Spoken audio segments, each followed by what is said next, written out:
Daniel, I'll start with you. This decision by many European countries to suspend asylum applications by Syrians happened very quickly. Why the haste?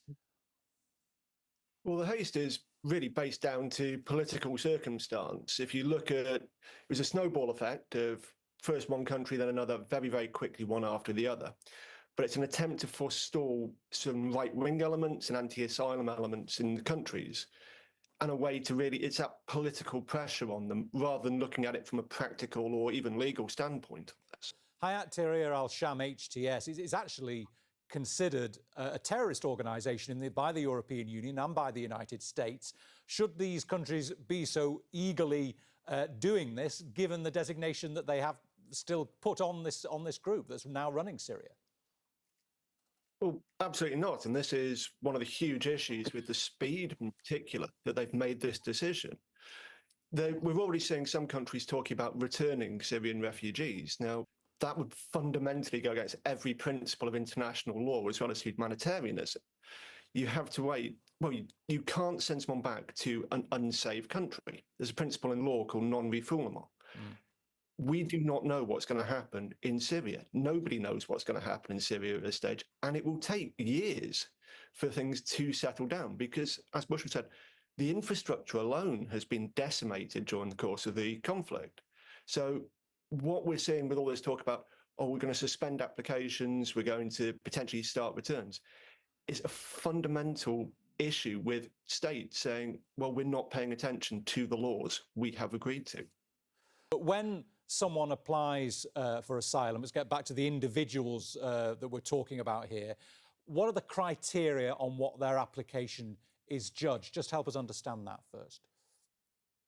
So the main criteria for an asylum application is a well-founded fear. And what we're seeing at the moment is we're saying, well, Bashar al-Assad's gone, therefore that fear's gone.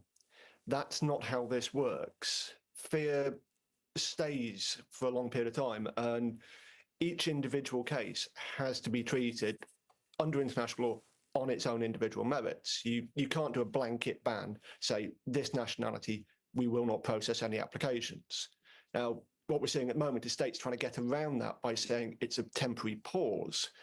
But in effect, it is a full ban. Now, that well-founded fear for a lot of people has not changed. The situation is still unstable.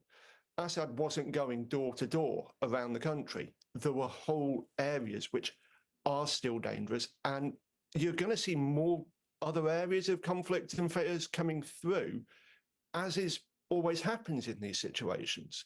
So we have to be, what states have to be doing is looking at the initial claim that was put in, but also how the circumstances have changed and how people are still feeling. Because we heard Bushra say before, I think it was Bushra who said, about voluntary returns. There is a thing in international law of a cessation for refugee status, which is voluntary. And there will be people who return back to Syria of their own free will, and there'll be some who go back just to visit before wanting to come back to the homes that they've built up over the years. Now, they're at risk of states saying, well, you've gone back to Syria, you aren't coming back. But even international law recognises compelling reasons, of which the PTSD of the fear that people have felt, lingering and carrying on, preventing them being able to feel safe permanently in a country. And that's what needs to be factored into these asylum claims. All right.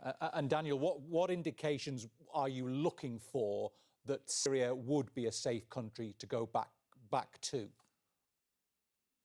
Well, it needs stability in the government.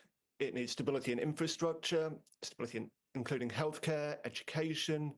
We need to be ensuring that within communities there aren't reprisals or people trying to take out old grudges. What's known as a durable solution, that's what you always look for in a refugee situation.